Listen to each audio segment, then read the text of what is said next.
Chaitanya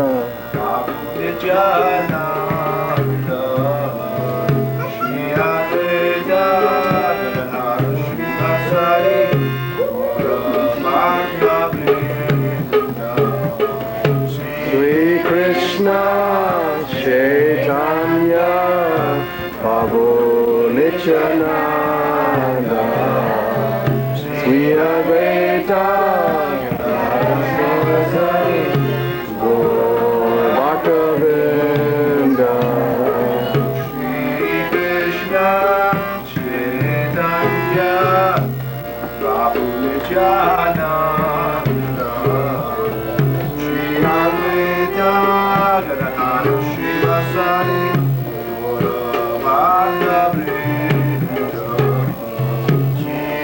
Krishna Chaitanya Prabhu Nityananda Sri Advaita Sivasari Gaur Bhaktavrinda Shri Krishna Chaitanya Prabhu Nityananda Sri Advaita Sivasari Gaur Bhaktavrinda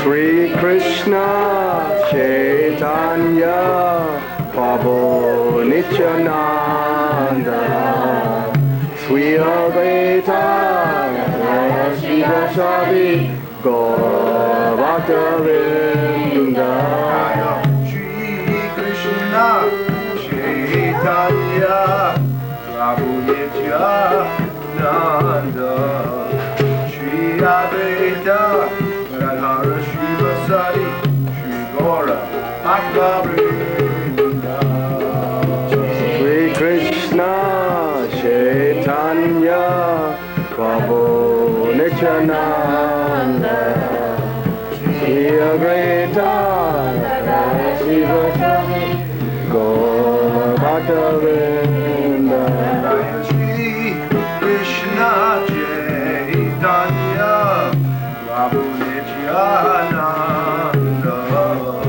Shri Advaita Gadadhara Shivasari Gaura Bhaktavrinda Sri Krishna Chaitanya Prabhu Nityananda Sri Advaita Sivasari Gaura Bhaktavrinda Hare Krishna, Krishna Krishna, Hare Hare, Hare Rama, Rama Rama, Hare Hare. Hare Krishna, Krishna Krishna, Hare Hare, Hare Rama, Rama Rama,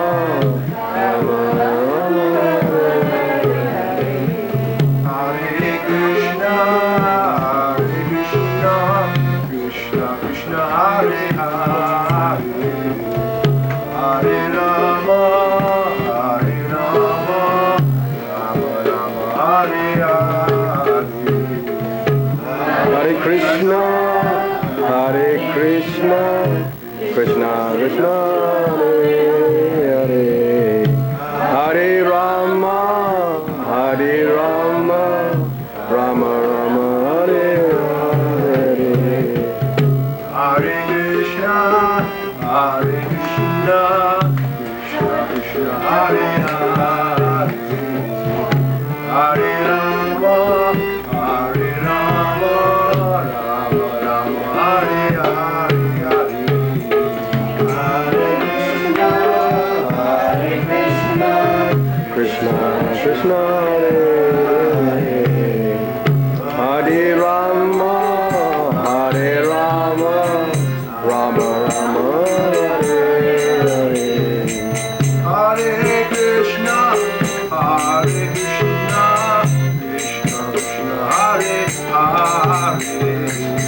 Hare Rama, Hare Rama, Rama Rama, Hare Hare,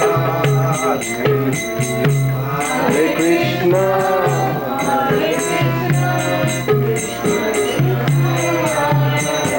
Hare Rama, Hare Rama, Rama Rama, Hare Hare,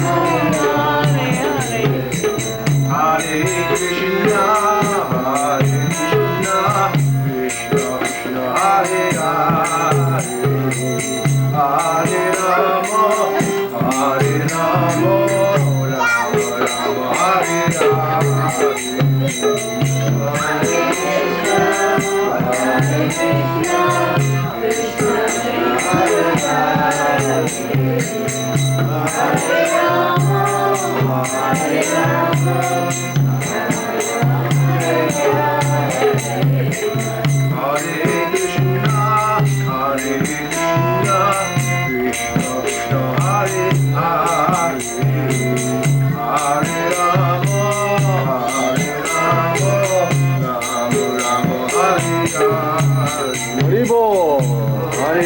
Krishna, Hare Krishna, Krishna Krishna, Hare Hare, Hare Rama, Hare Rama, Rama Rama, Hare Hare, Hare Krishna, Krishna Krishna, Hare Hare, Hare Rama, Hare Rama, Hare Krishna, Hare Krishna, Krishna Krishna, Hare Hare, Hare Rama, Hare Rama, Rama Rama, Hare Hare, Hari Bol, Hare Krishna, Hare Krishna, Krishna Krishna, Hare Hare, Hare Rama, Hare Rama, Rama Rama, Hare Hare, Hare Krishna, Krishna Krishna, Hare Hare, Hare Rama, Rama Rama, Hare Hare, Hare Krishna, Krishna Krishna, Hare Hare, Hare Rama, Rama Rama, Hare Hare, Hare Krishna, Krishna Krishna, Hare Hare, Hare Rama, Rama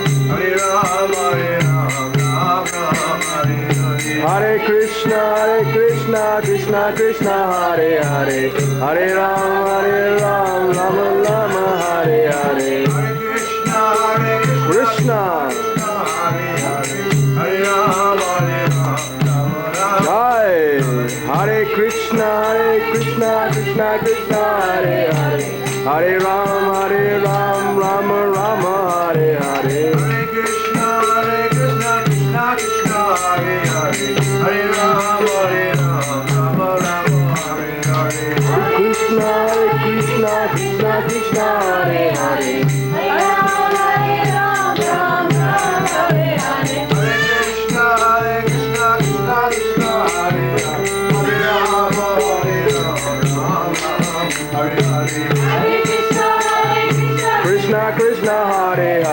Hare Rama, Rama Rama, Hare Hare, Hare Krishna, Krishna Krishna, Hare Hare,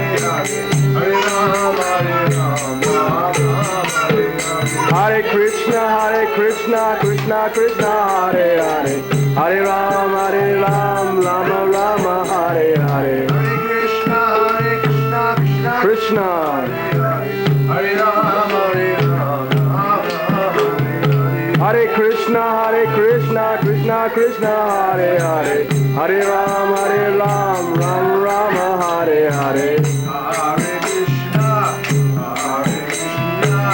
Krishna Krishna, Hare Hare, Hare Rama, Hare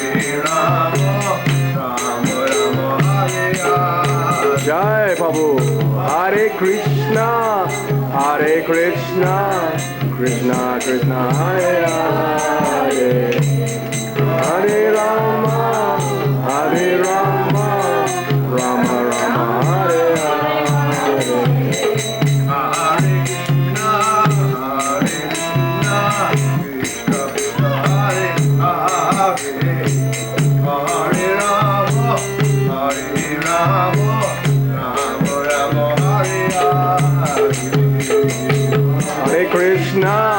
Hare Krishna, Krishna Krishna Hare Hare, Hare Rama, Hare Rama, Rama Rama Hare Hare. Hare Krishna, Krishna Krishna Hare Hare, Hare Rama, Rama Rama Hare Hare. Hare Krishna, Krishna Krishna Hare Hare, Hare Rama, Rama Rama Hare Hare. Hare Krishna, Hare Rama, Rama Rama Hare Hare. Hare Krishna, Krishna Krishna Hare Hare, Hare Rama, Rama Rama Hare Hare. Hare Krishna, Krishna Krishna Hare Hare, Hare Rama, Rama Rama Hare Hare. Hare Krishna, Krishna Krishna Hare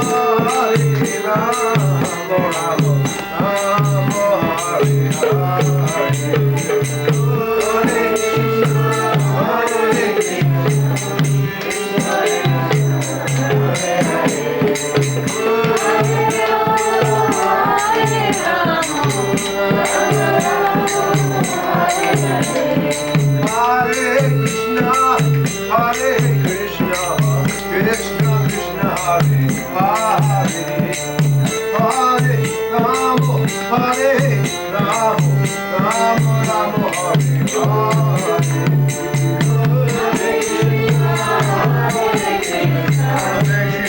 Krishna, Hare Hare, Hare Rama,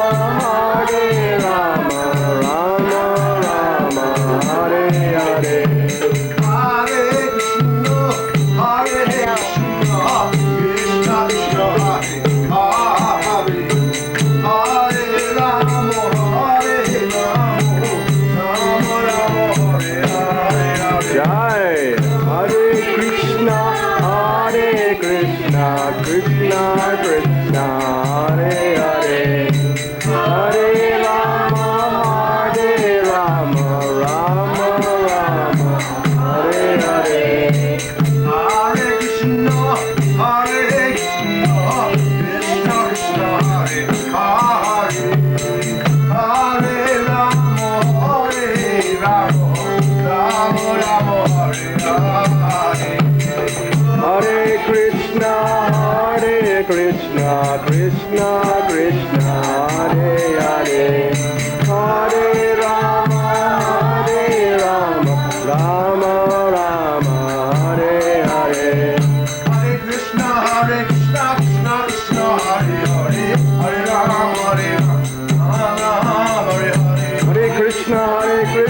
Krishna Krishna Hare Hare, Hare Rama, Rama Hare Hare. Hare Krishna, Krishna Krishna Hare Hare, Hare Ram, Ram Ram Hare Hare. Hare Krishna, Krishna Krishna Hare Hare, Hare Rama, Rama Rama Hare Hare. Hare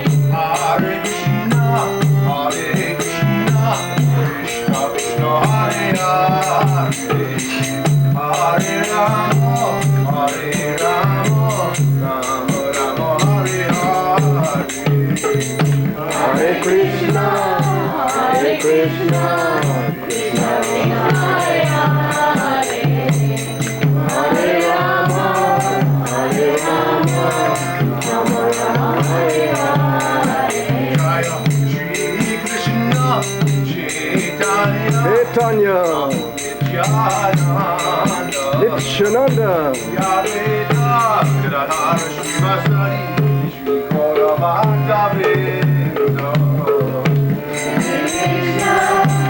Chaitanya, Prabhu Nityananda, Sri Advaita, Shiva Swavi, Lord Bhaktivinoda, Chaitanya, Nityananda,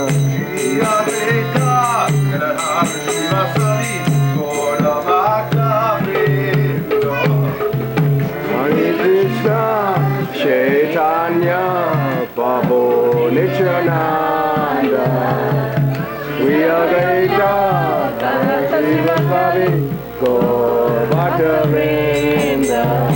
Hare Krishna, Krishna Krishna, Hare Hare, Hare Rama,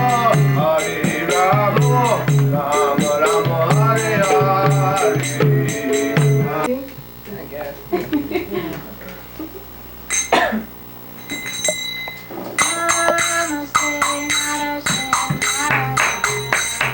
Namaste Narasingaya,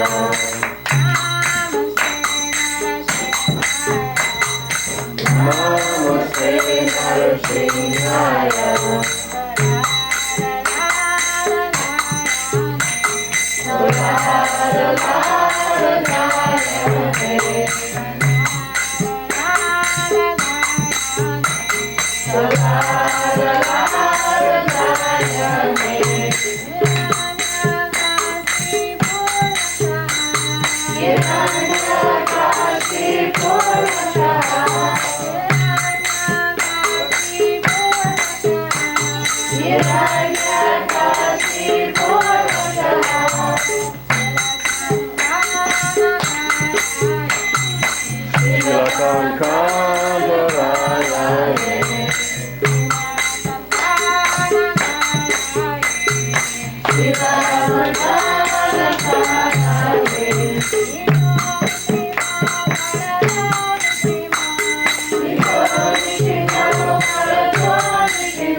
Well, wow, Hare Krishna.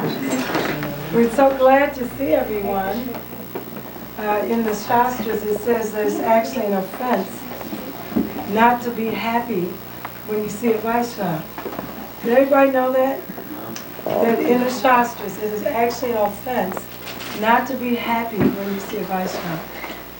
So, you know, sometimes for us that means we have a long way to go because some devotees we rather not see. But I'm glad to see all of you and very grateful that Lord Chaitanya Mahaprabhu, through his agency of Srila Prabhupada, has called all of us together in this setting.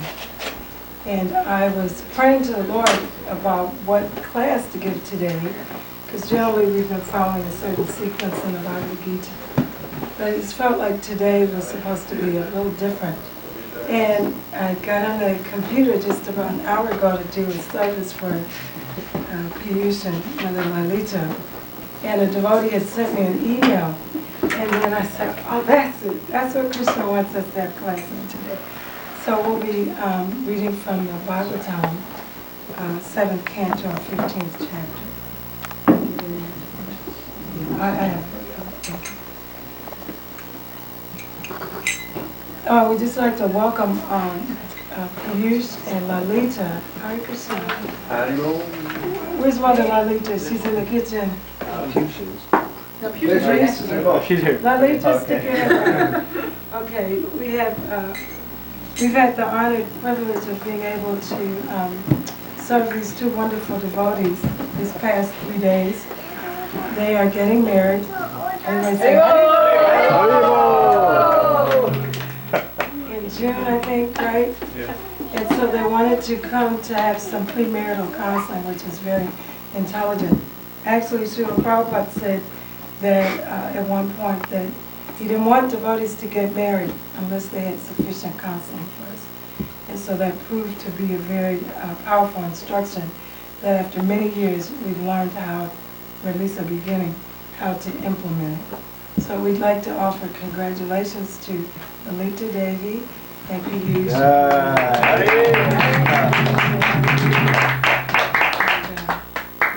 The Grihastha ashram in the past have been much maligned.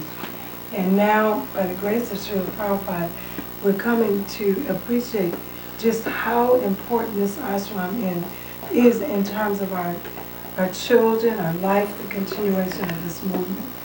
And as one of my god sisters said, you know, we were children when Prabhupada left. The oldest spiritual person in the movement had to be 12 because the movement had only been here 12 years.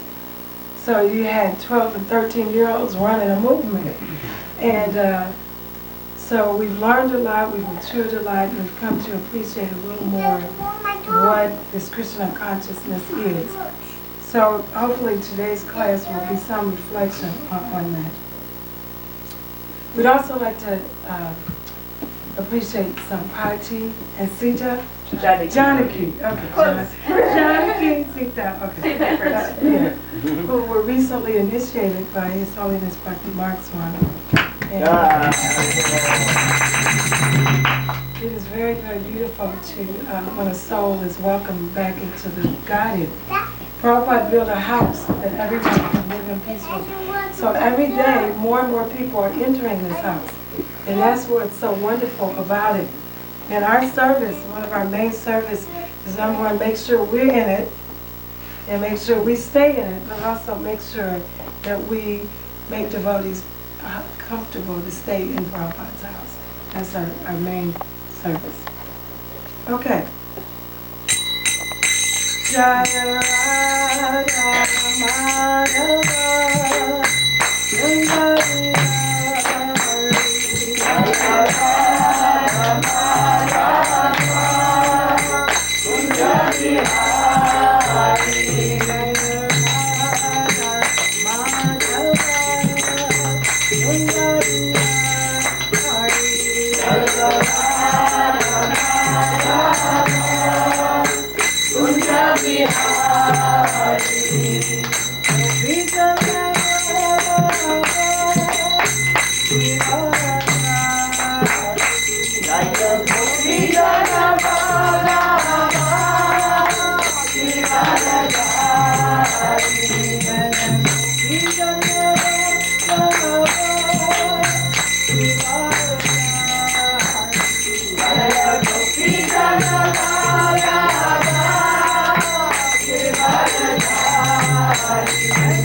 When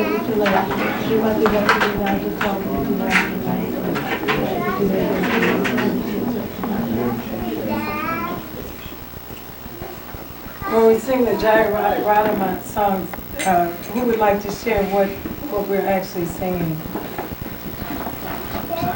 Dio, would you like to do that, Prabhu? Sure. We're Prabhupada said that everything is in the Jaya Radhamadava song. The gopis, the Yamuna, Krishna, the gopis, Radharani, everything is there. So we're offering glories by chanting Jaya Radhamadava. And So try to enter into the spirit of this hymn. And that's a very significant instruction because you are really requesting or begging entrance into the spiritual atmosphere. God said everything is there. Mother Yashoda, the Gopis, Srimati Radharani, the Holy Yamuna River, the Tulsi Devi plant, and Nanda Maharaj. So all of the personalities and divine personalities who can bless us all are there. And by invoking this mantra, we're actually begging that they allow us to be a participant. So we're going to be reading from Srimad Bhagavatam, 7th Canto, Part 3, Chapter 15, Text 74. Om Namo Bhagavate Vasudevaya. Om Namo Bhagavate Vasudevaya. Om Namo Bhagavate Vasudevaya. Om Namo Bhagavate Vasudevaya. Om Namo Bhagavate Vasudevaya. Om Namo Bhagavate Vasudevaya. Again, when we say that mantra, we're saying a prayer. I offer my respectful obeisances unto the all-pervading Lord, Vasudeva. Krishna has millions and trillions of names, and one of them is Vasudeva, which means he's everywhere, omnipresent. And that's another invocation, inviting that all-pervading Lord to be here with us and to bless our understanding of his word. Dharmas, Te, Griha, Medio, Varnitaha, Papa, Nashanaha, Yasto, Yena, Padavim, Anjasa, Yasinam, Yat, Dharmas, Te, Medio, Varnitaha, Papanashanaha, Yastito, Yena, Padavim, Anjasa, Anyasinam, Yat. And so I'll read it all the way through. Dharmaste Kriya Medio, Varnitaha Papa, Nashana, Krihasto Yena, Padavim, Anjasa Inyasinam, Hiyat, Dharmaha, that religious process. Te, to you. Kriya Mediaha, though attached to household life, Varnitaha, explained by me, Papanashanaha, destruction of sinful reactions, Grihastaha, a person in household life, Yena, by which, Padavim, the position, Anjasa, very easily, Yasinam, those in the renounced order of life, Yat, can obtain. Translation by His Divine Grace A.C. Bhaktivedanta Sri Swami Prabhupada.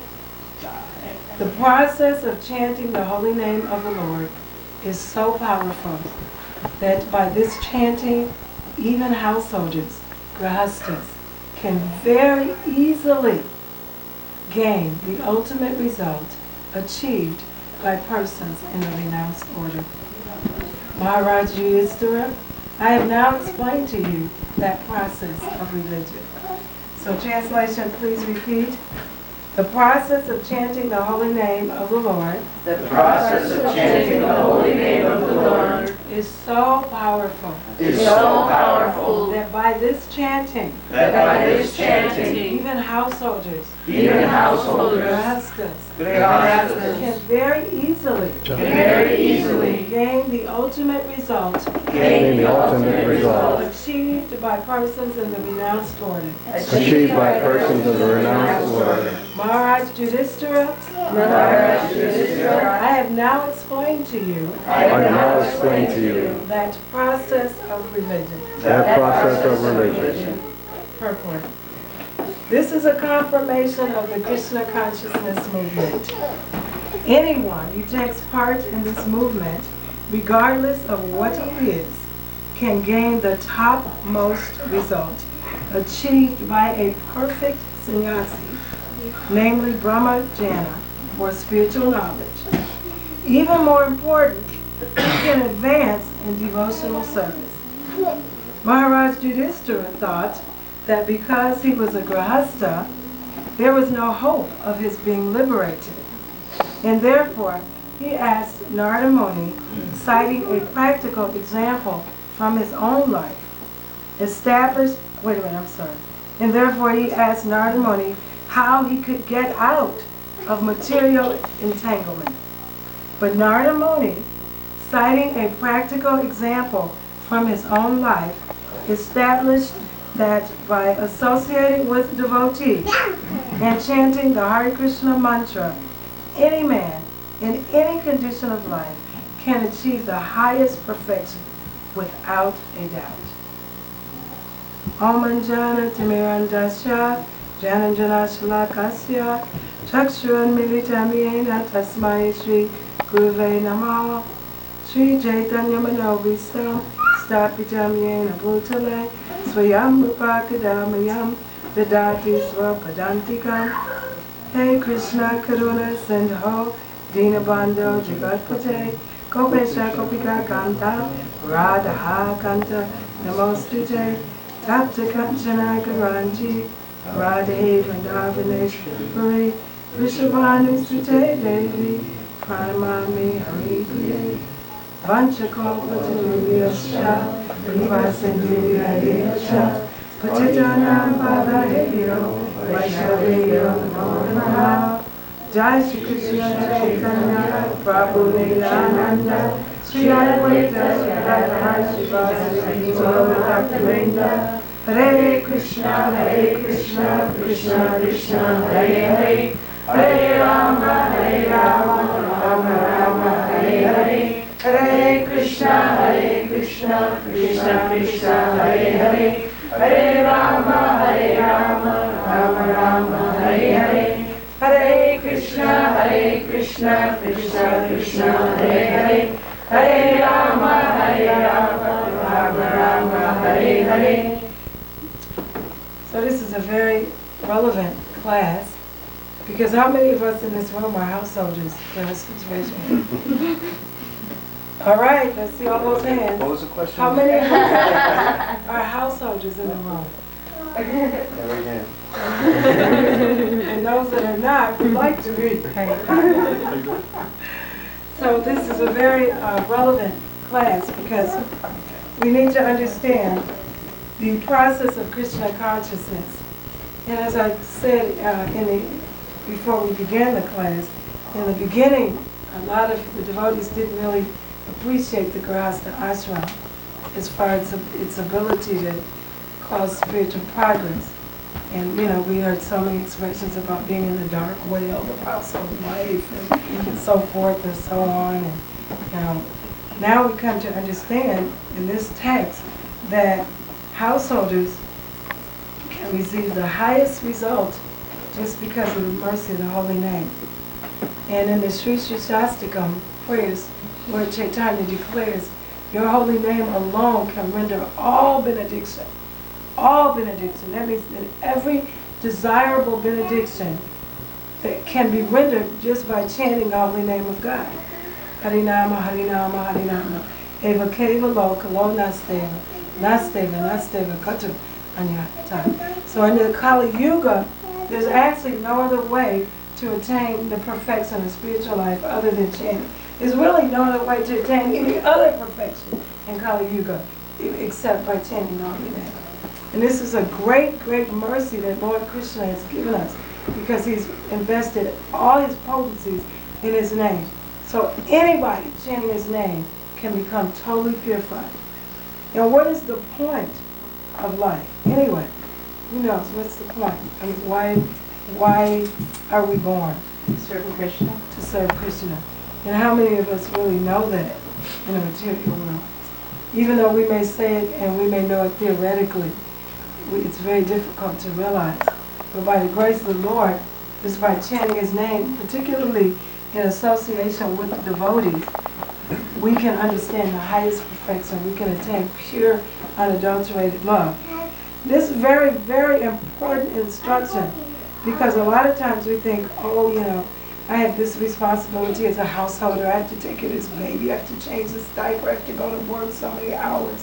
How will I ever be, you know, like the pure sannyasis who have every moment to think about the Lord? And so here, Narada Muni is alleviating all of the fears of Yudhishthira. That even as a householder, if you chant the holy name, that name is so powerful that you can achieve the same exact results as the most elevated sannyasi. And we have so many examples of that.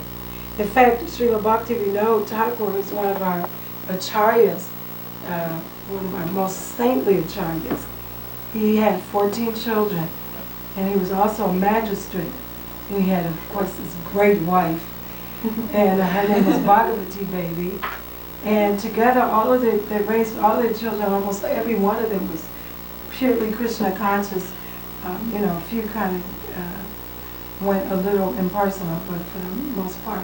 And they set the example how even in Kali Yuga, a person can be a householder, can actually run a business, or he was a state employee, and still become very, very, very advanced. So these examples are there. The mantra, the chanting of the mantra in the association of devotees is so very, very important. Even if we think, well, Lord, you know, I can't really do deity worship that perfectly, or I can't, you know, study the scripture so well, or I can't, you know, do this or that. Still, the Lord has simplified our lives by saying, just chant. Just chant Hare Krishna all the time that you get at every moment. And this benediction coming from the Guru to the disciple is the ultimate benediction. So Maharaj Yudhishthira was thinking, I have so many worldly affairs. I'm a king. I have to administer a government. I have to make sure that my wives are comfortable. I have to take care of my children. How will I, you know, realize love for God in the midst of all these heavy, heavy duty responsibilities? And so Narada Muni wanted to assure him. He said, and he shared his pastime. Everybody knows the pastime of Narada Muni, that he had in a previous life, or actually a couple of previous lives, he was a demigod. And he, the demigods once had gathered together to glorify the Lord. And Narada Muni, being a little puffed up, he wasn't Narada Muni then. When the demigods were singing the glories of the Lord, he was singing the glories of himself, or singing some other songs, distracting. And so he was cursed immediately. You can't appreciate this high position you're in. So you be born as a Shudra. And so immediately he fell down and he took birth in the womb of a Shudrani. And she was a maidservant in the house of many, many great, great saintly people. So she would cook for them, she would wash their clothes, she would clean their house. And because her son, he wasn't Narada Muni then, he was there once, with permission or without permission, he ate the remnants of their foodstuff. And just by eating one time out of the plate of a pure devotee, just realize how powerful that was. So, you know, like his mother didn't even really know who his father was. So his birth was not a disqualification. Sometimes the smarter Brahmins in India, they say, well, if you're not born a Brahmin, if you're not born in this family with so much heritage coming on down the line of pure Brahmins, then you're not eligible to be able to practice Brahminical culture, which is totally not Shastric. But anyway, Narada Muni is a prime example of that because he didn't even know who his father was, with to speak of being born in a Brahmin family. And just by taking the remnants of the plate from the pure devotees, he became purified. And he lost all taste. He was just a little boy at the time, 5 or 6 years old. And he lost every single taste for anything other than to know God, which is a tremendous benediction. So just by eating the foodstuff. So he explained, you know, that his mother, you know, she was a Shudrani, she was a servant, but look at his example. So he wanted to encourage Yudhishthira, don't be dismayed. Yes, you're a household. Yes, you're a king. You have so many duties. But if you simply chant the holy name of the Lord, you can get the same result as all of these people who go out into the woods and do all this renunciation. Very important instruction and very powerful to meditate on. We went to Gita Nagari last weekend, and one of the disciples of His Holiness Bhakti Tirtha Swami gave a class, and I have heard many classes in my Krishna conscious life, and that truly was one of the best classes ever. And what he did was share a pastime that I'd like to share with you all. He told us that he's a doctor. His name is Madhavacharya, and he had just come back from India. He'd gone to Chaupati, which is where Radhanath Maharaj has this beautiful community of Vaishnavas who really are learning how to present the real Krishna consciousness that Prabhupada gave us, which means a loving relationships, which means devotees caring for one another, looking out for one another, making sacrifices for one another. So he said he went there for a doctor's conference, and then he was going to stay a little while, a couple days in Chaupati, then he would go to Vrindavan and like that. But he said he was so impressed by the devotees in Chaupati that he stayed his whole week. He didn't have time to go anywhere else. And one of the profound experiences that he shared was there was a devotee named Stoka Krishna who was leaving his body. He's a disciple of Radhanath Maharaj. And he was had been told about a year and a half before that he had lung cancer. He was not an old person. He was quite young, actually. In fact, he just got married, and his wife was pregnant when he found out that he was about to leave his body. I mean, you know, he had cancer. There's nothing they could do. So several months passed, and this devotee's condition deteriorated.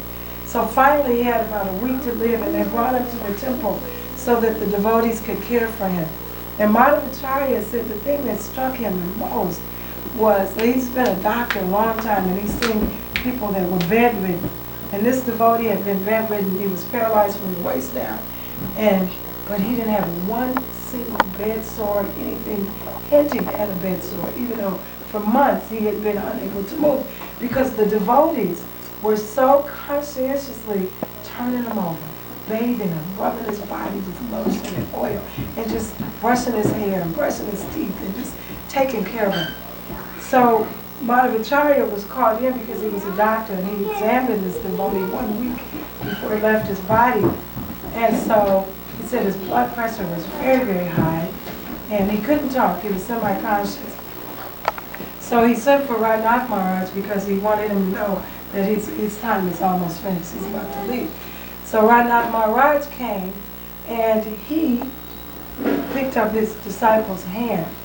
And Madhavacharya said, as soon as Radhanath Maharaj picked up his hand, the blood pressure went down 40 points. The devotee could speak. Everybody was stunned. And so Radhanath Maharaj, he said, let me hold your hand, honey. I like to demonstrate that. So anyway, he said, Stoka Krishna, do you love me? And Stoker Krishna said, yes, Maharaj. He said, will you follow my instruction? He said, yes, Maharaj. You know, he's still talking softly, you know. And he said, well, then my instruction is for you to go directly back to the spiritual world. Go with Stoker Krishna. So, Radhanath Maharaj began to describe what he would see when he got to the spiritual world. He said, when you get there, you're going to see Krishna, beautiful, Shama Sundar, with his lotus eyes, peacock feather in his head, surrounded by billions and trillions of loving devotees. And next to him, you'll see Srimati Radharani in her golden form. And you'll see, you know, so he described Vrindavan. And he said, when you get there, I want you to look a little to the right in the section where the cow and boys are. And you'll see Bhakti Tirtha Swami. So when you go there, I want you to serve my God, brother Bhakti Tirtha Swami. He said, will you do that, Prabhu? He said, yes, Maharaj. So then Radhanath Maharaj left. And he came back the next day. And he did a similar thing, took his hand again. And the devotee took 5 breaths. And then he left his body.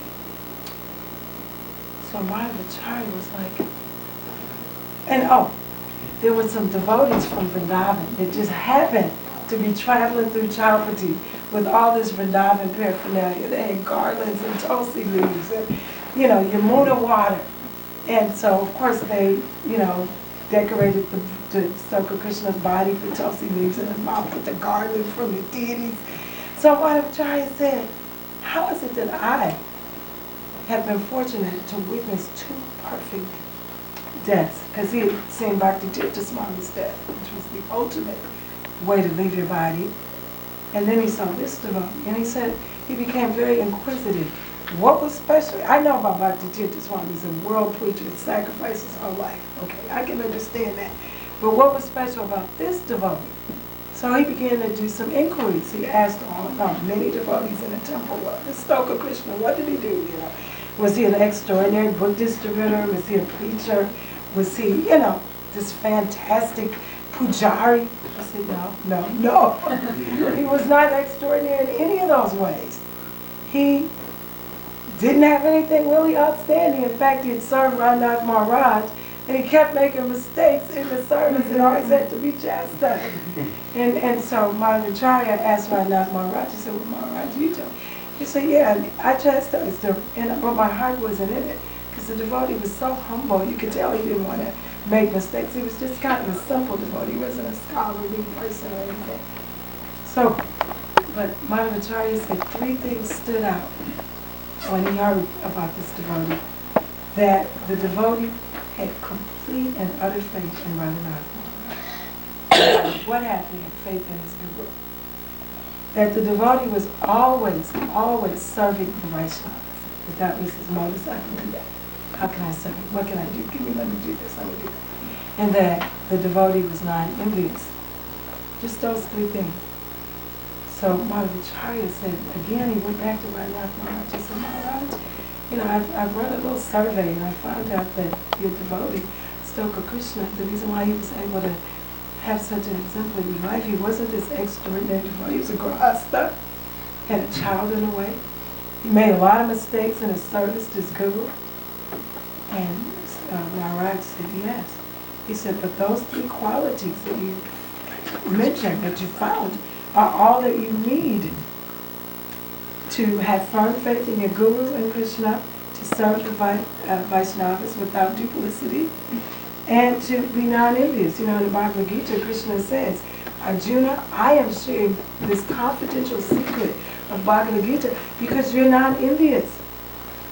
See, mostly we're all taking birth in the material world because of envy. We're envious of Krishna. And that manifests in so many different ways. We're envious of Krishna in this aspect of controller, or maybe in this aspect of enjoying, or some aspect of proprietor. Some way we're envious. And that enviousness caused us to have to take birth in the material world. But if somehow by the mercy of a pure devotee, with some great fortune, we get to the point where we're non-envious, we don't have to be a great scholar, we don't have to be anything extraordinary, then the whole spiritual paradigm will become revealed in our heart. In fact, the scriptures say, only one who has implicit faith in both Guru and Krishna, only to that person, are the true imports of the Vedic scriptures automatically revealed. Which means that even if you don't have much opportunity to study, or even if you don't have a whole lot of brain substance how to study, if you have faith in your Guru and Krishna, you will automatically, because when you have faith in your Guru and Krishna, it will manifest by your sincere endeavors for service. You will try your best to follow Guru's instructions. You will chant Hare Krishna. You will serve the Vaishnava. So anyway, Raghunath Maharaj is talking to Madhvacharya. Madhvacharya he said, now I think he's one of the most wonderful devotees. But he told Maharaj, he said, Maharaj, well I guess that leaves me out because my heart is full of envy. And so Maharaj said, no. He said, for devotees, when we practice devotional service, we're becoming purified. So we're like a big white sheet after some time of practice.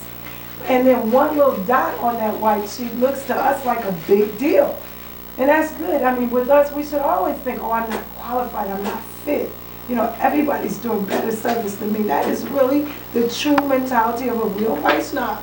And you'll see the most elevated Vaishnavas thinking like that, and they are not pretending. And you and I say, my God, if they say I'm not qualified, what about me? You know. So anyway, so then he said another key was, if you find that you are envious, then serve the Vaishnavas. Even if you don't feel it, serve them, glorify them. Find one thing about that devotee that you don't, that you're finding fault with, that you see is good, and glorify that. And he said, pretty soon you'll find that there's no envious. Just by glorifying the devotee. Because Krishna is so pleased when you glorify his devotees. You see, Krishna is God. He's unlimited. He has billions. You know, I've been reading Bhagavad Gita and Bhagavad Gita, so I have thought that I understood what it meant when it said Krishna has billions of planets. So the other day I'm riding in the car and listening to Prabhupada speak. So Prabhupada, he said, there are millions of material universes. There are millions of Brahmanas, millions, billions of Shivas, millions of Mahavishnus, and even with all those billions of unlimited universes of which we cannot comprehend, that amount is only 1/4 of the kingdom of God. I said, wow. You know, and so we can't really understand Krishna fully, right? Because we're just that really tiny, infinitesimal piece of God. But love is so magnificent. See, this is the secret that people don't know. But love is so magnificent that even if you're very tiny and you love with all your heart, then you understand things that even great-brained scientists will never comprehend. That is what love means. So Krishna knows that if we chant this mantra and we serve him, even if we don't feel that we love and we serve the devotees, and we glorify his devotees. See, because what my point was, Krishna really doesn't need us to glorify. He's already totally glorified. But we do that because that's our reciprocal nature. But what Krishna really likes is when we glorify his devotees. Now that is extraordinarily pleasing to the Lord. That is so much more pleasing. That's why Krishna says, if you say you're my devotee, you're really not. But if you say you're my devotee's devotee, then you're my devotee. Because that is what really pleases the Lord. So here we have this devotee, Stoka Krishna, leaving his body. Not so extraordinary by appearance, but those 3 things he had that we can all have. He gives us hope. We can all serve the Vaishnavas. We can all develop faith in our Guru. And we can all glorify the Vaishnavas in such a way that even if we are envious, we lose that. So that gives all of us hope. We don't have to be some extraordinary person and distribute 1,000 books and, you know, we should try it because, you know, asked us to do, and Piyush is a good example. First day Piyush ever distributed books, he collected over $250 just in the first day that he ever distributed books. And I said, Piyush, I just have to love you for that, you know. Because there he was distributing Prabhupada's books, so we'll keep that in mind as we do that. But it's important that we have hope, that even though we're in the Grahasta ashram, that we can be pure devotees. Krishna said this Krishna consciousness must be unmotivated and uninterrupted in order to satisfy the self. So we're all looking for that satisfaction. And we have tried so many things in this lifetime and other lifetime. So to satisfy fully our heart, we have to serve the Lord without motivation, without interruption. And that is a gift that one pure devotee gives others. And we cannot get that. The pure devotee has to give us love of God. So the Guru is the pure devotee. And if we obey the instructions of the Guru, then we get that. And it's not a complicated procedure, because all of us can chant in any situation. Last night I stayed up forever, because we were doing this counseling, and then we had work to do. And when I got to bed, I said, oh my goodness, I had 2 more rounds. I forgot that I had 2 more rounds. So I said, Krishna, I am so tired. Please forgive me, but I'm going to chant those 2 rounds, laying down. And what did Lord Chaitanya say? There's no material impediment for chanting. So I got my little beads, laid down, and chanted my little 2 rounds that I had finished. And I said, thank you, Krishna. That's so merciful, except that fallen offering, but So chanting, you could do, people in prison can chant. You could do it in the store. So Narada Muni is giving us all hope and all encouragement that as householders. And I really was so grateful that the Lord allowed me to speak on this, because you all know this is the service that we do. Because I have come to realize and understand that our greatest preaching during this time period is going to be Grahastas. Our greatest preaching, what will attract the most souls, is to see Vaishnavas who have loving relationships, who take good care of their families, and who make Krishna the center of their lives.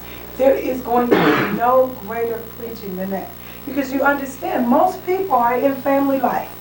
I mean, how many people do you know, even in our movement, what to speak of outside, that wants to be celibate or proclaim or renounce the life?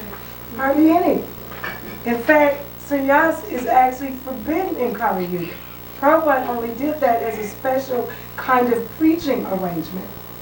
So Grahastas have to realize that this is an extraordinary opportunity to do great service. Like you have to see your marriage to your partner, to your spouse, as your devotional service, as an offering to the Lord. Because people are watching you. Your family is watching you, your neighbors, your friends. They're saying, how are you doing with your husband or your wife? You're talking about this Krishna consciousness. What's it doing for you? Are you happy? Are you taking care of your children? Is there loving relationships? That's what people want to see. That's the ultimate measure. Lord Chaitanya said, practically speaking, no one will accept you as a preacher if you're not an example. And Prabhupada said, how will you know? He was asked by a TV interviewer. He said, Prabhupada, how will people know your disciples? And he said, they will know my disciples because my disciples will be perfect ladies and gentlemen. Perfect ladies and gentlemen. What is the quality and qualification of a lady? I like that. I like Prabhupada giving me that standard. That is a person of integrity and chastity and modesty and truthfulness and kind-heartedness.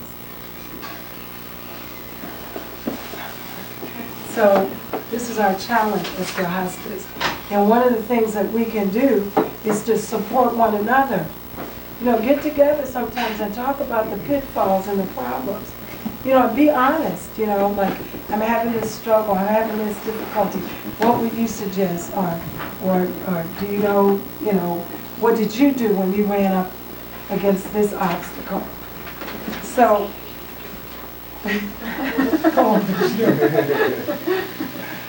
so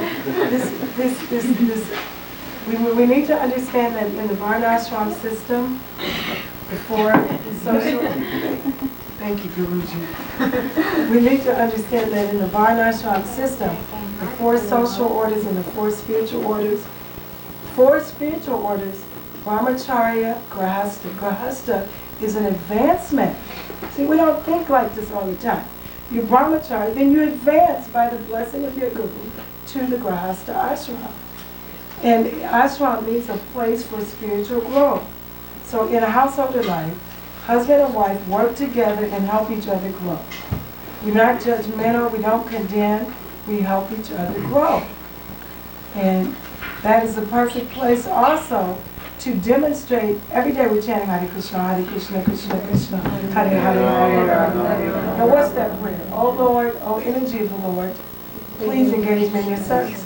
And he said, okay, I give you Dr. Jason, Mother's hand. And that's my servant. Now how you going to treat him? Right? And she can say, no, I'm going to go serve the deities and my guru. No, he's my wrongful devotee here. How are you treating him? Of course, we know Mother Chan is very exemplary in her service.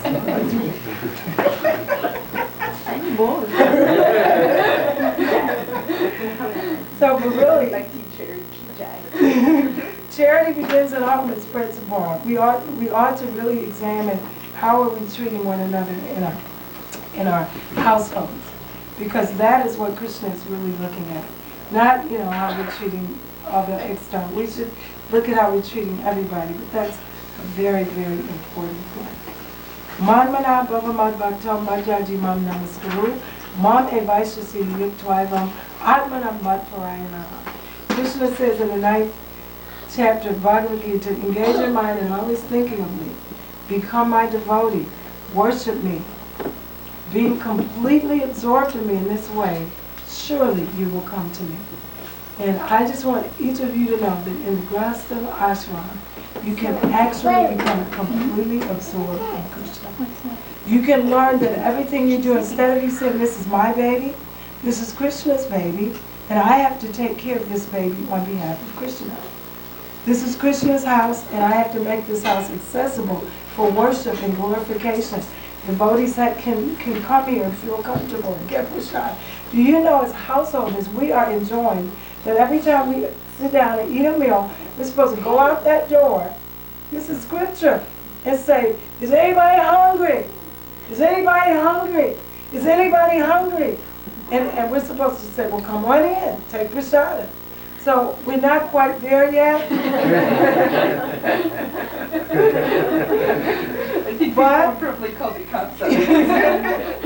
But it's something to aspire for. Can you imagine living in a community where that kind of care took place? Can you imagine?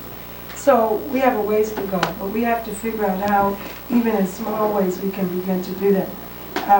Lalita and Piyush, one of the things, you're going to get tired of other Krishnas, one of the things we ask our couples to do when we work with them is to develop some goals, personal goals, couple goals, spiritual goals.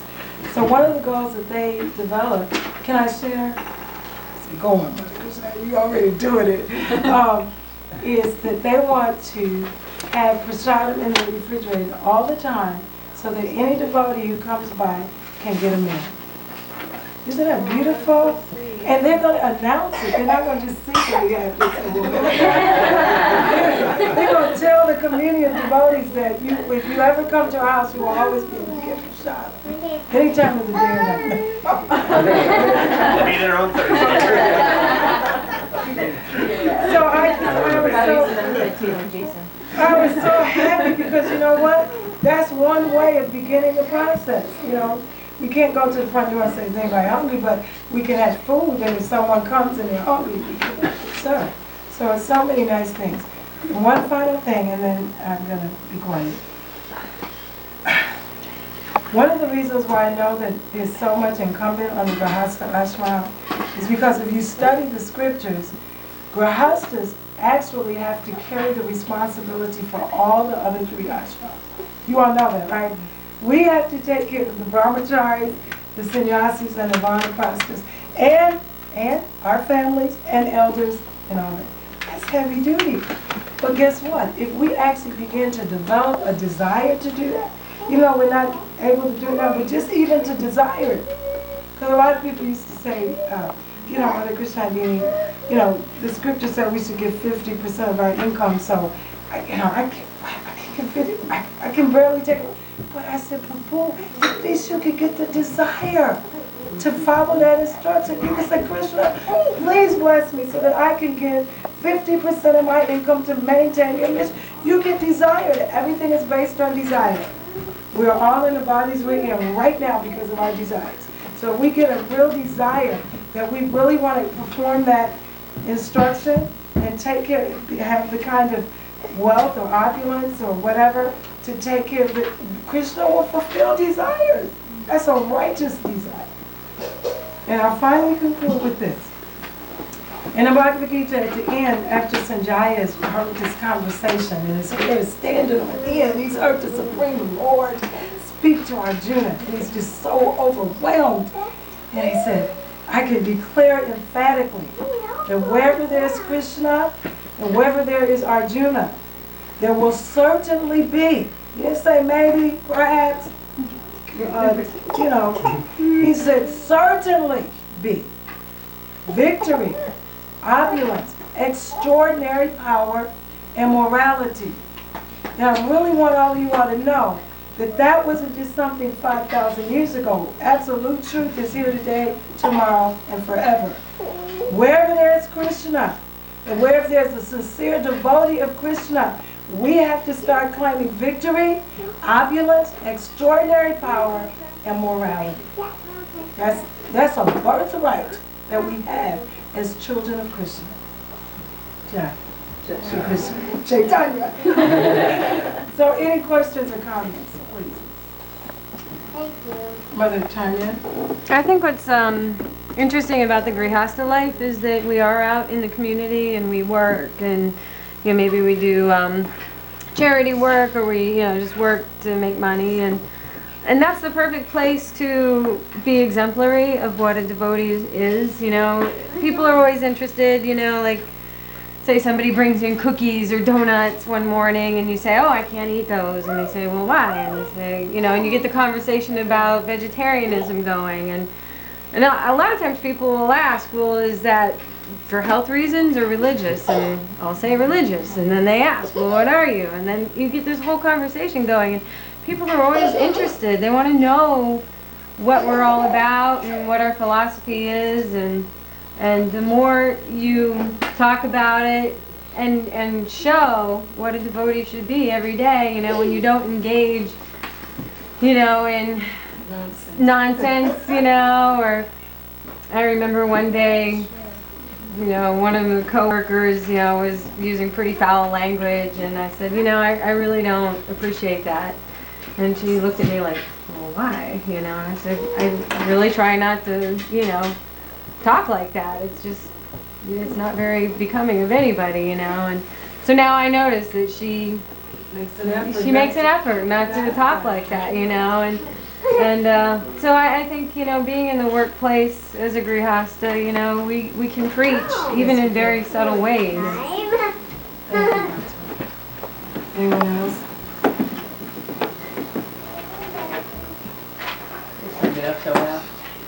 All right, now let's see, the mark of a good class is there many comments and questions. Nobody come on. Feed my ego here. One thing though, if anybody can think, like Mother Tanya shared, how just that simple way of being in the workplace, and she was able to be an example. Think of one instance where you've been an example to either a neighbor or family member, and they were struck by that. If you don't mind sharing that, that might be something good for all of us. I'm sorry, can you repeat that? Okay. I was saying, think of a way that you've been an example in either your family or to your neighbors, and somehow that caused them to make an effort or either to appreciate the Lord and His devotees more. I had a friend over the other day. She works out at my gym, and she came over for lunch, and we have her shadow, and I offered it in front of her, and she didn't know anything about like my spirituality or anything like that. But she was like, "Oh my God, that was so beautiful!" And then we had her shadow, and then later she just kept asking all these questions about, so what do you believe in? and what a beautiful shrine you have, and just all those different things that, you know what I mean? It was just kind of like, okay. And then also the other day at work, this girl, I was wearing a Jagannath print on my coat from like a rock catcher a long time ago. She was like, what's this? Oh my God, I have to have it. And she has this like bag with all these punk rock things on it. So she was like, is this a band or a cartoon or something? I was like, you would never guess what it is. And she was like, well, what? I telemarketing, and so like in between phone calls she kept saying, so is it? And she kept guessing, and then finally I was like, well, it's God. And she's like, what? I was like, have you heard of Krishna? And she's like, well, yeah. And she like knew. And this whole time, she's kind of my friend, you know what I mean? Like we listen to kind of the same music and we'll talk, but she was just like, I don't know, it's just weird because we never talked about that. And then all of a sudden, Chris came up, and she was like, well, what do I need to do now that I have this, now that I have God? And I was like, well, all you have to do is say Jai Jagannath. So if I carry my little African deity around, or she said deity, she's like, if I carry my African deity around, so then my life will be all better. And I was like, yeah, you just have to say Jai Jagannath. So then I saw her the next day, and she's like, you know, I've been saying that. I was like, oh my God. That was just really cool.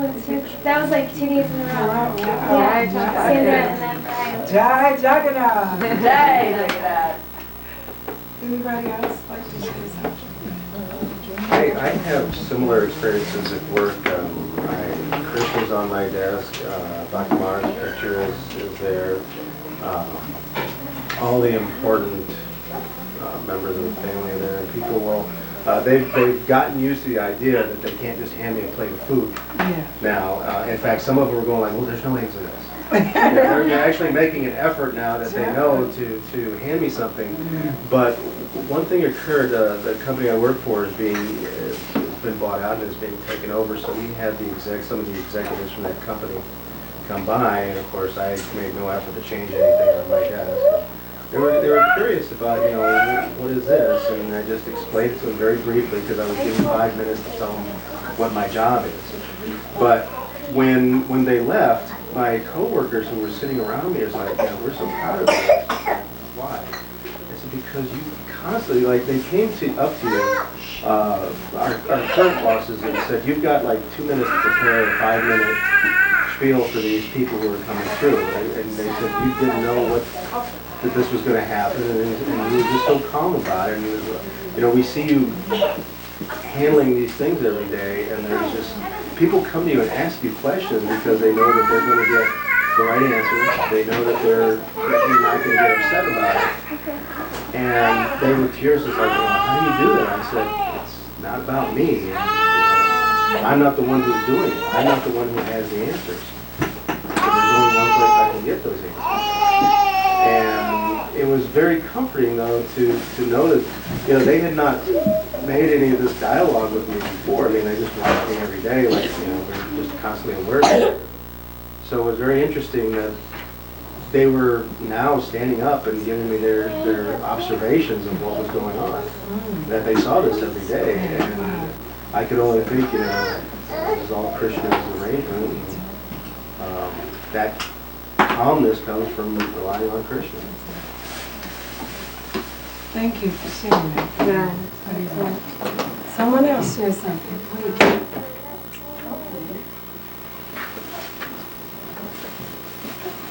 Mother Sharon, I know you have something to share. Dr. Jensen? Along the same lines as some pops saying, like in the retail world, there could be a lot of like hecticness and like craziness, and my store manager isn't the most calm of people or even the most happy people. That's an understatement. He's a pretty angry guy. So I'm finding a lot of times with the guys, they even tell me they come to me because they know that if they make a mistake, I'm not gonna like freak out on them, and I'm not gonna blow my top. They're always asking, like, how do you stay so calm? I'm like, it's not me, dude, it's Krishna. Like, I pray every single day that I could come in here and like handle this. And they're like, what do you mean? I'm like, you know, like, I just want to be able to handle things in the proper mood. And there's a lot of dishonesty that comes down because a salesperson, they work on commission, and sometimes I feel they have to have the need to cheat people to make money. and I try to explain them that they don't, and I want to still be honest at the same time. So, and I know that's not me because I'm such a cheater myself that like it's not me, it's just my guru Christian helping me, I don't know, preach to you guys in a subtle way about being honest and being an integral person. That's it. And I like distributing prashadam at work. That's the major winner in there. That's good because again, there's that gentleman, or what's it, that his disciples would be more because they're perfect gentlemen. They have integrity, they're honest, they're kind, they care about people. And people begin to notice those qualities in me because it's kind of rare in our society, you know. Anybody else like to share at least one instance? I've really come to realize that being a mother and raising a child in Christian consciousness is probably the most practical form of preaching and service that I can do. And a nice example is my family. I mean, I really struggled with them when I first became a devotee. I mean, I hid my initiation from them for over a year, you know, just because they were so unaccepting and just not understanding at all. And then I had Karuna, and because, you know, she had a pretty rough start, and you know, we had in her incubator, we had pictures of Prabhupada and Sringadev and Jagannath and stuff, and people, you know, all the nurses and doctors would be like, you know, what is that? Like, we had Dialing Thai come, and when she was first born, they told us she wasn't going to live, and so he came and he, you know, took out his water, and we chanted with her, and people are like, you know, how are you remaining, like, you know, everybody said, how are you remaining so calm? How are you, like, so collected? Your child is dying, and you're, you know, you're singing and you're dancing. and you know, my family is always like, how did you do it? Like, how did you guys get through it? I'm like, we just prayed to the Sringadev. You know, we said, protect her. It's all, we can't do anything. It's all in your hands. And, you know, she's been, I mean, I listen to lectures, I've read books, I've, you know, tried to preach myself, but she is the greatest preaching tool that Christians ever given me because she constantly tries, my service to Krishna is She's raising her. helping you develop the 26 tolerance. Yeah. All at one time.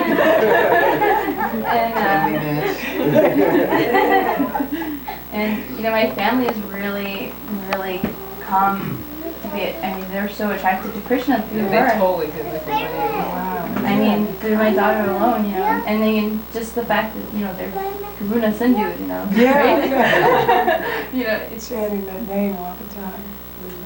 the householder lifestyle is definitely, to me, the most practical application, I think, for a lot of people. And it's nice because as grihastas are going out, like everybody said, into the work world, people are seeing that.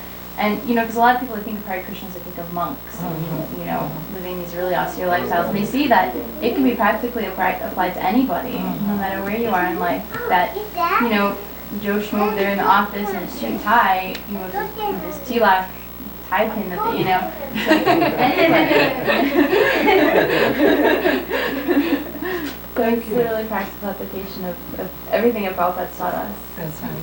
And of course, Bhaktivinoda Thakur said that during this, that Krishna consciousness is actually the Grihastha ashram is a good institution, the best, he said, for Vaishnava during this time. So he said he looked forward to seeing the day when high court judges will be wearing tilak. So we can have something to look forward to. Prabhu? I was just going to say, you know, sometimes too we can look at our jobs and our bosses, you know, as a test. And I know many of us have hothead bosses, like Jason was saying, and you know, mine. She's actually fairly spiritually conscious, but she doesn't know how to use it. And she has her days where she's just crazy off the wall, gripey and cranky, and I look at that as, you know, Krishna's actually giving me a test to apply, you know, understanding and feel compassion, and also say, kind of removing myself from my position, you know, that this isn't where I belong. This is just a job. This is just what I do so that I can pay the bills and hold a program at my house. And, you know, not to be so entangled and attached to the results and to the daily grind, you know. And so I, you know, sometimes I do before she calls me in her office and she's like, "Can you come over here?" And I seriously sometimes say, "Okay, Krishna, help me keep my cool right now." You know? But you know, I do. I try to look at it as a test to keep myself detached, and I actually have to appreciate her for giving me that test. That's a really good point, Mother Tanya, because we were talking a little earlier also about that when you make a sincere surrender, like, Lord, I really want to surrender. I'm so unqualified. I don't understand. I don't even know you. Just please allow me to take shelter at your Lord's feet.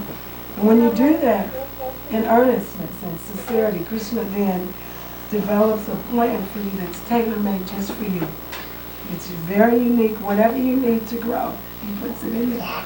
And we were talking a little bit, it's like when you go to high school or college and you go to the counselor, they say, okay, what do you want to do? And you say, well, I want to be a doctor or a nurse or whatever. So they create a plan or a schedule just for you, just for your particular goals. And when you decide or choose to surrender again to the lotus feet of the Lord, then a plan is made uniquely for you. Everything you need to help you surrender.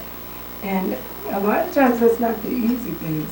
In fact, if you look back in your devotional life, you will find that the things that were the most hard are the things that really helped you to make the most progress. Afterwards, yeah, while you go out there, you be crying and Krishna and everything, but afterwards, those are the things that, you know, purified you the most, brought out different qualities and, you know, made you surrender more. So it's very important to appreciate that. Anybody else like to share? Like to share? As you know, I've been house sitting for about 2 or 3 weeks out in Strongsville. And during the latter weeks of that, I was hankering for association for devotees. And so I called, not knowing that you guys were out of town, you know, in Gitanadri, I called Avadhuta Das, and I got no answer. I said, no devotees. Okay, all right. So you're out in Strongsville. So I said, well, I'll pick the first church that's close in proximity where I'm staying. And I thought about, here I am, out here in Strongsville, almost like nothing to do. Well, you got something to do. You can go to thrift stores, you can go over here, go to market. So I found myself that Sunday going to a church, and lo and behold, that church had a speaker coming in from the West Coast speaking about how to transform anger into love. And I thought about Bhakti Tirtha Swami's words, transferring lust into, you know, and I'm saying, well, I'm sitting here, and I met the Catholic priest. He said, you're not Catholic. I said, well, not in the broad sense. I said, well, I like to go wherever God is being served. So, you know, what's ironic is that there's a Catholic church right around the corner from where I live at, and I remember a black priest, Father Wilson, and then I thought about Mandapur. So I thought about the ways that were more connectedly together despite our religious differences. And that here I am, I was the only black person in the church. And I didn't get too many turnaround faces, but the fact is, I was welcome. And afterwards, I said he spoke about his lectures. They had 3 lectures, that Tuesday, that Monday, Tuesday, and Thursday. On the workshops, how to actually, get some keys to show people how to actually do that. Just like, just like you guys workshop with families, kind of thing, and that's what he was speaking on, families and how families are disbombarded and disconnected with the whole thing with the drugs and the sex and being able to communicate with your elders on a level where the peer pressure or that's a senior and they don't know what I'm talking about kind of thing. So, make a long story short, he had 4 CDs. Him and this guy, he had teamed up with a fireman during the 911. The fireman came up and told a story about this priest that helped the firemen, enabled them to go back and fight the 911, the explosion kind of thing. He said, but each time the firemen would go back into the fire to rescue somebody, that they would go around the corner. He was curious, where were they going around the corner? And it was this priest that was given to Father Tom Adler, that was given the workshop, that Don Fisher was a fireman, that they teamed up together, firemen and priests, to develop these keys, these workshops in transforming anger into love. And so they gave me the CDs. I said, you know, I very much would like to get these CDs. They said, well, you take these and you send us some money later. Because I said, I want to share them with some people. So he gave me the CDs, you know, and at some point I'd like to get with you guys and share them with them. There are no experiences that are different from us unless we choose to label them as different to the point where we don't want to, when we can't get something out of each and every experience. And it's not something which we really do a good job with, you know, with the whole rational offense and how do you really keep everybody in line, and you know, at the same time very exemplary towards your patients. But I feed them prashadam cookies all the time. And they've been eating. They love the chocolate chip cookies, Mother Rasa pastries. So the prashadam is always a big winner. And you know, I'm vegetarian, so they know that. But I work with the people who are from very strong Baptist or background. I feel kind of blessed in a lot of ways. A lot of patients would come up to me and they would either just initiate me in the rooms. You know, there's this habit of, it's very funny. They'll hold your hand and pray for you. Or, you know. So you know, it's a very nice experience. A very spiritual experience for me and the patient. We connect. I haven't been able to really tell them about Krishna much, but it's very interesting though. I think being Krishna conscious is a big responsibility. It's a huge, huge responsibility. Be a huge example. All right, we'll have one more from Downey Tide. What did I do? And then well, we were just sharing ways that Preaching the same. I mean, I've heard everyone talking about it. I didn't know what the exact. we was just saying ways that even though we're in the Grihastha ashram, how by our examples we can share Krishna with people without being, you know, incident that's happened, you know, in their experience. That has been exemplary and I was happy about it. I think I was sharing with you guys last night, maybe about the guys at work that, you know, try to take any burfi and take anything vegetarian that I thought was a dish that they might like and stuff, and just taking it and just knowing how, you know, the consciousness of these people on any given day, you know, it's like really, you know, where you'd want your kids to be. You know, I never want my kids to be in construction. But just seeing how their consciousness has changed. And then when we used to distribute prashadam down at Lakeside Avenue, you know, at the men's shelter, Bacatino and I had this one incident with one of the homeless guys. We would have the Prabhupada Speaks Out. We would always have those there so people could read while they ate. And at first this guy, he was, oh my God, he was sent from the darkest depths of hell to like test us. And he's like, oh, the Hare Krishnas, and he was really, he's sitting down eating and telling everyone, this is what they say. And he was really just, oh my God. And we said, you gotta be patient with him, we'll get him. He comes up for seconds, and he was just like really degrading the first couple times we served out to him. And like the third time we come back, it wasn't as bad. And he said, what do you got here today? I'm like, well, here's one that we thought, just for you. We brought this one to show Prabhupada Speaks Out. It's right up your alley. And he was a little bit friendly with us, but still, you know, kind of standoffish. And he goes and he sits down and he's taking prashadam. Come on, clean this guy out, you know. And he sits down and start lightening up a little bit more and more. And each time we would go back to where the point, it was nice. And he's like, that last meal you had was my favorite out of all the other ones, you know. And it was just nicer and nicer. And then we went for the homeless stand down. This was the very first year we did the homeless stand down. He was there.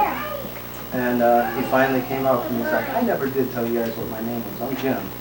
And he was really nice to us. And then I said, hurry, Tina, run in my car, get a Bhagavad Gita. This guy wanted to know a little bit more. I said, who really are you guys about? Because I had a whole misconception of this. So he gave him the Bhagavad Gita, and this guy was really, really nice. So we developed a friend by not reacting to his harshness, by teaching by example that we are patient, we are tolerant, we are compassionate, you know, and if we learn to live by the 26 qualities of a devotee, then even the biggest demons like Jagai and Madai can be transformed. What did Lord Nityananda do? He showed his tolerance, he showed his mercy and compassion, and he even asked the Lord to forgive them. And what happened? They became great devotees. So we need to be tolerant, humble, you know, like the third Shikasta. That's what we have to live, and others can be transformed as well. Continue that of the homeless, the men in the homeless shelter. We were at Interact Cleveland, Darling, not Darling, Bas, Mother Krishnadini, and myself, a couple of years ago. It's almost a couple of years ago now. And so it was a presentation about a homeless shelter because they were interested in getting a home, remodeling it, and getting it to where the men that transition out that have jobs and can get their own homes, they can go through this house. So in the conversation after the presentations and everything, some of the homeless men shared with Mother Krishna and we say, since you all been coming there, it's about 5 of us that have become vegetarians. Wow. That's great, isn't it? Wow. Yeah, they just shared that. He said it wasn't they weren't the 5. It was 5 of them there, but they weren't the 5. They said it was 5 that have become vegetarians, and they spoke very favorably of the times that we had been there.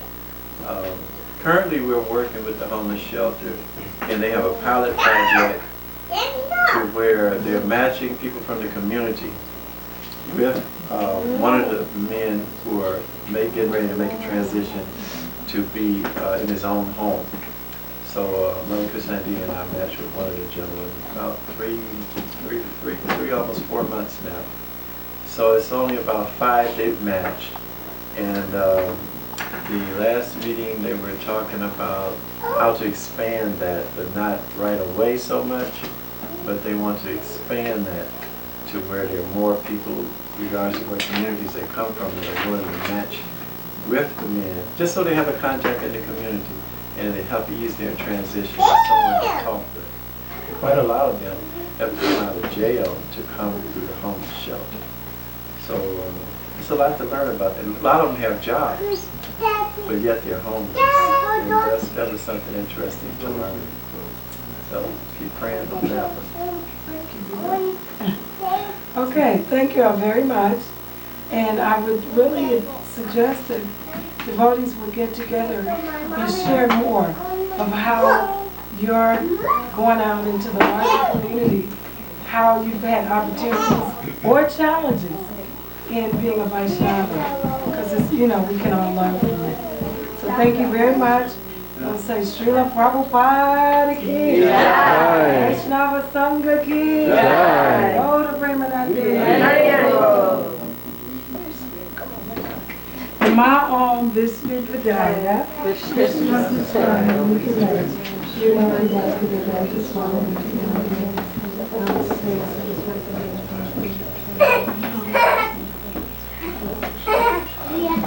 Jai.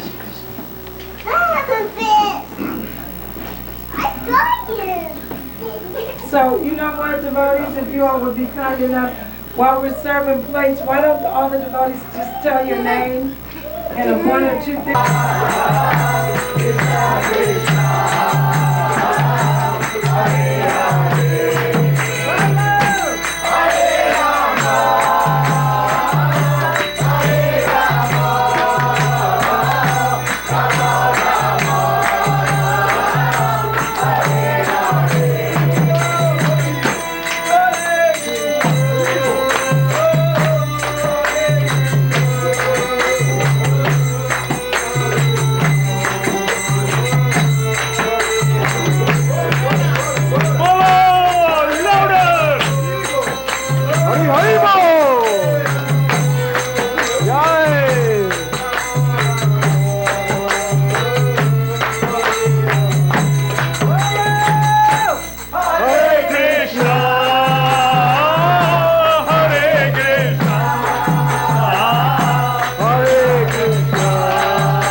Heat and ugly. A part of Bhakti Tirtha Swami's garment. No. Hari Bol. Jai. Thank you, Mother G. Thanks a lot. Hari Bol. How about one for you, one for them, and one for Mother Janine? Oh, thank you. This is very special. He wore this garment. Is that right? Thank you. Thank you, Mother Krishna. Hare Krishna, Hare Krishna,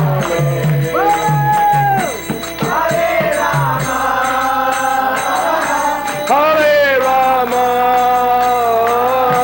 Hare Rama, Hare Rama, Hare Rama.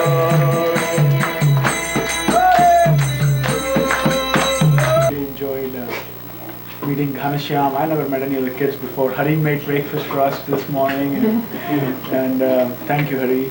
And Vishnu was there, and we got a chance to know Draupadi. So this is like a dream come true for us. It is unbelievable. Mataji made so many nice things for us, and thank you for having us over and giving us a good stuff. We learned so many things about conflict resolution, non-violent communication.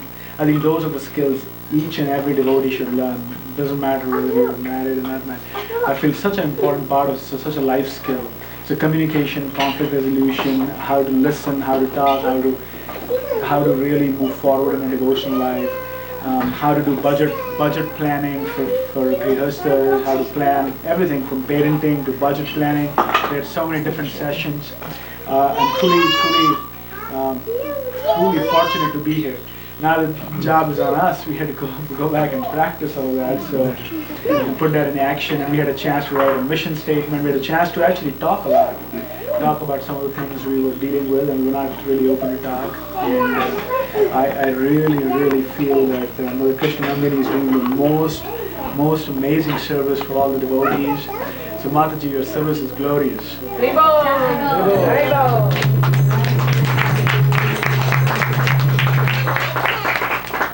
Already been sort of aware of the communication skills and human psychology more than me, but for me it was like a very novel thing, and I feel like how I would have even entered the ashram without this training, and therefore I feel it's a must for everyone, especially we as practicing devotees, to and they were very innovative into bringing the points home. It wasn't like a series of lectures with just one person speaking and passive hearing. It was extremely interactive, and the way they brought points home was beautiful. There are some things that I think will stay with both of us for the rest of our lives. And now, as Piyush Prabhu mentioned, the work is on us. And I certainly feel extremely grateful to have been introduced to such a beautiful work that they are doing. I'm coming from India, where people are not most sure of what they are doing, why they are doing. They enter Grihastha ashram to get detached, and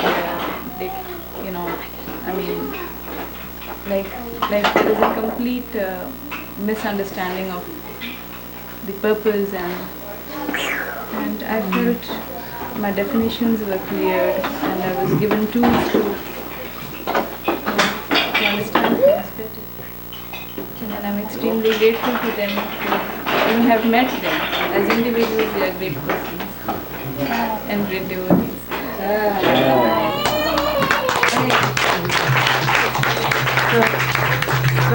So we're asking all the Vaishnavas to give their blessings to this couple. One time Prabhupada, Jayapataka Maharaj told the story that Prabhupada asked all the devotees to pray for this other devotee, and they said, Prabhupada, what can we do? You're the one with all the blessings. And he said, no, Krishna, you are devotees, and Krishna will hear your prayers. So we want all of you to pray for this couple, that they will be loving and that they will be exemplary in their loving service towards each other and towards the Lord. So, we asked all of our couples to take this on as a mission, which was already volunteered. They said, we want to share this with others. So we need more mentor couples in our community, couples who have longevity in marriage, couples who have a specialized training that can help bring out issues and things like, we brought up issues. And we're not trying to be trained psychiatrists or psychologists, but it's a method that we use.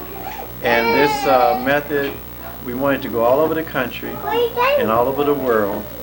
And it's in the process of that actually taking place. And as many of you as possible that can get this training and be resources for the Cleveland area. It doesn't necessarily have to be restricted to just Vaishnavas, devotees in the Hare Krishna community. This, what we do, we offer it to the larger community. And right now, this month in South Africa, some of the people that we trained in the Hare Krishna community are taking this to 4 cities to teach people how to do what we have done here this weekend. So we want you to know and to be encouraging and supportive, but try to get as much of this as we can. This is something that's going to help the larger community, and can come through this community that the larger community gets this. thank you all very much. Hare Krishna. Hare Krishna. He's going to serve that.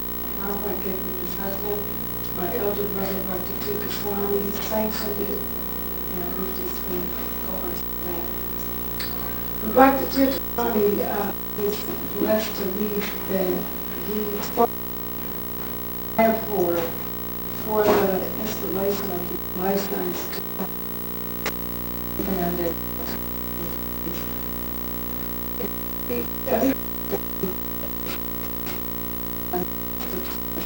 but the thing for me,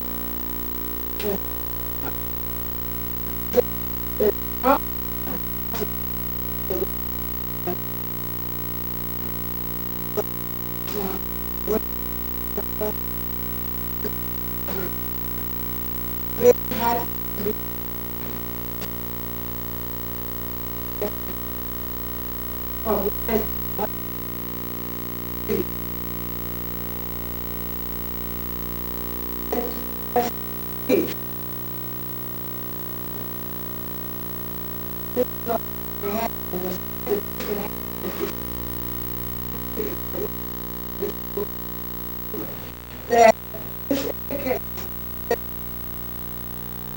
for our devotion. We have to we have to real in our devotion. We have to be serious. And that's what did to everybody at the installation. And he also said that Christopher, you could feel him, I could speak it, I could feel his voice, and I know I said, y'all bear with me. And he said, I ask you, before you leave this place, prayer with prayer. The Lord, whatever it be to finish up this lifetime, it takes so good. Do if it means taking away my life, if it means taking away my husband, if it means taking away my life, only thing you pray. The Lord is all things. And then I pray, and whatever I have to add, when you take away, but it also makes you want to add my plate.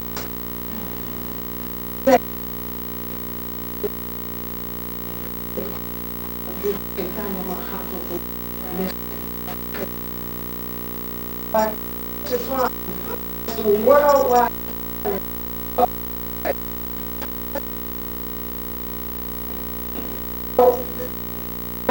I always want to, just for being a, you know. It's like, keep it wherever you are. Yeah. We'll help you. We don't have So,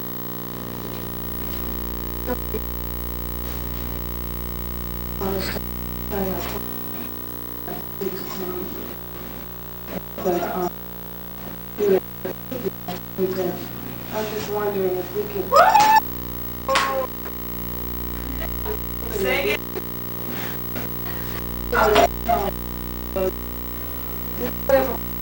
We may not know. Let's do it. Yeah. Come on, let's do it.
Good stuff.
He gave himself some homework.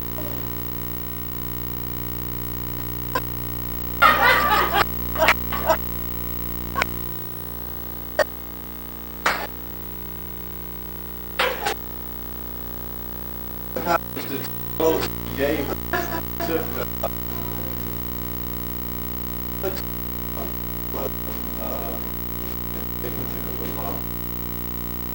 the show, what I appreciate is that he had confidence in me that I would pay for his.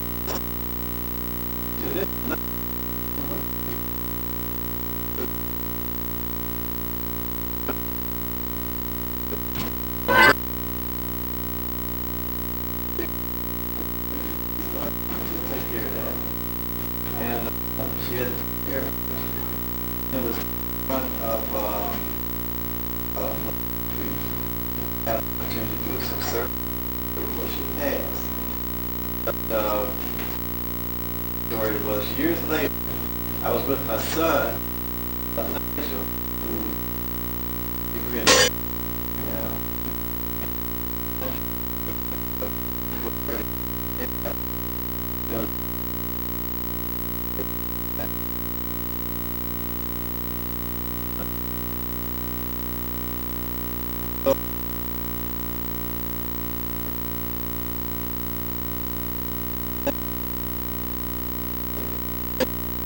All of this is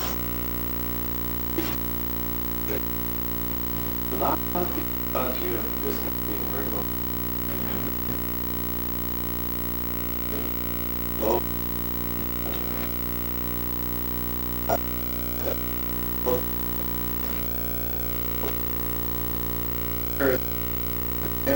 There's other encouragement